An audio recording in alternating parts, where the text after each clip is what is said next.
An oil spill at sea can be devastating. Spilt oil coats everything it touches. It clings to every rock, every grain of sand. It kills and contaminates and becomes an unwelcome visitor in every ecosystem it enters. The financial damage can be devastating too. The biggest spills can cost huge amounts to clean up.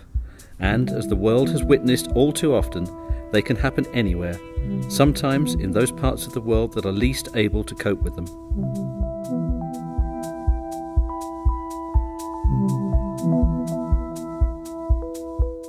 That's why preparation for oil spill response is so vital, and that's why the International Maritime Organization, IMO, and IPIECA, the Global Oil and Gas Industry Association for Environmental and Social Issues, have combined in a program to enhance the level of oil spill preparedness in a particularly vulnerable region.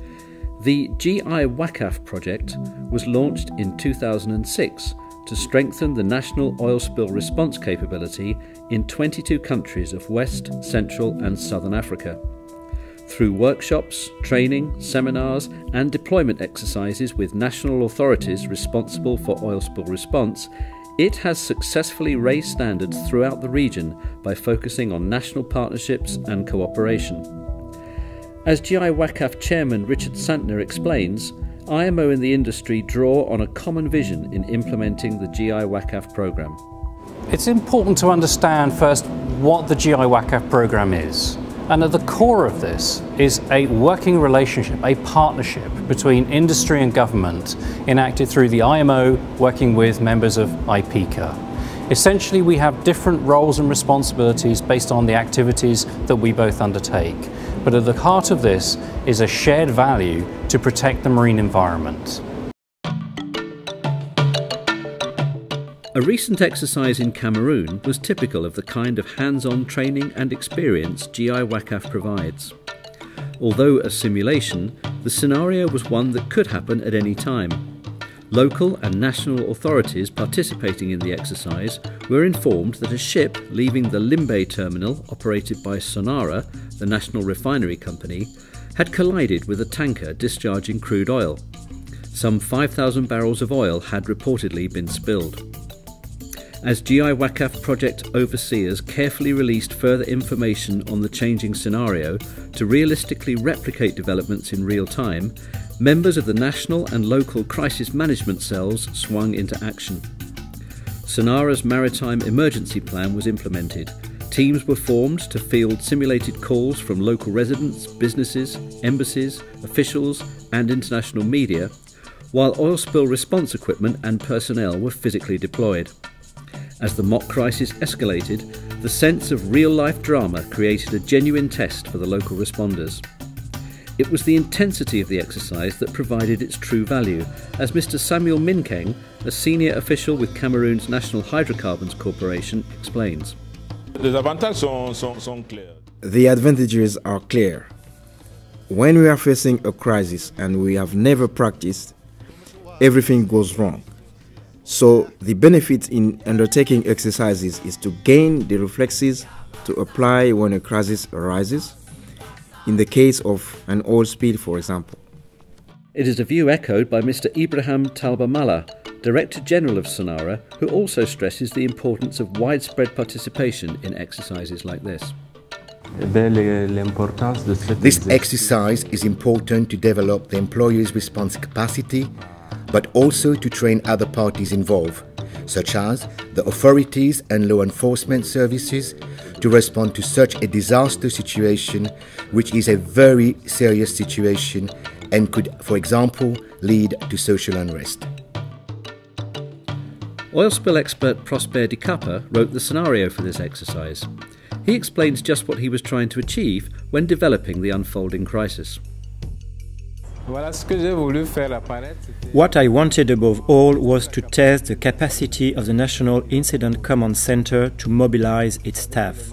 The members work in different administrations at the national level, so it is therefore crucial to get them together to manage a crisis situation of that scale. Secondly, it is important to test the capacity of the Incident Command Center to coordinate the crisis with other local centers located in the port city of Limbe, as well as the prefecture, also in Limbe, and the Sonara refinery. So there will be this challenge to see how the coordination will unfold. Testing the national oil spill response in exercises such as this is of immense value in its own right. But for GIWACAF, it also provides a platform on which to base much deeper capacity building.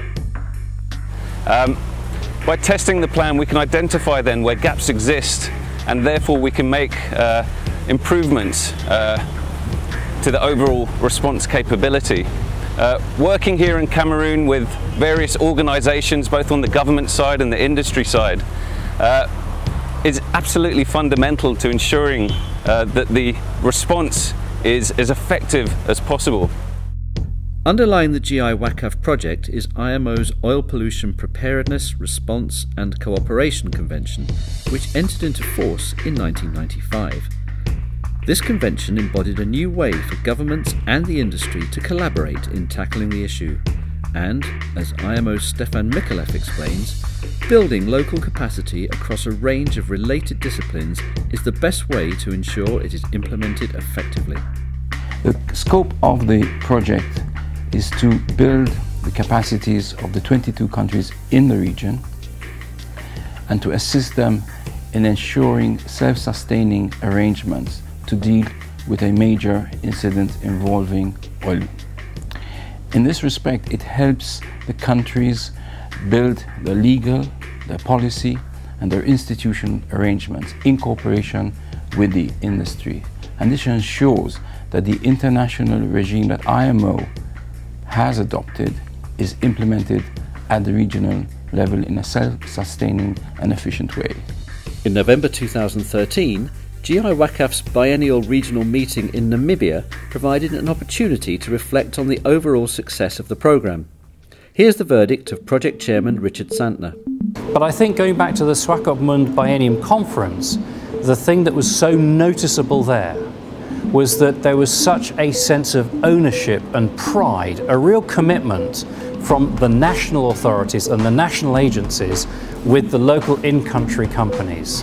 This was their program now. This was not something being introduced to them, and they were working together on their shared interests, but also having their distinct differences for how they were implementing it in their particular countries. The success of GIWACAF owes much to the commitment of IMO and the oil companies to reduce oil spills by providing support to governments. In helping to enhance the capacity of countries to prepare for and respond to marine oil spills through the implementation of IMO instruments and the adoption of best practice developed by the oil companies, GIWACAF represents a blueprint for cooperation between the United Nations and industry.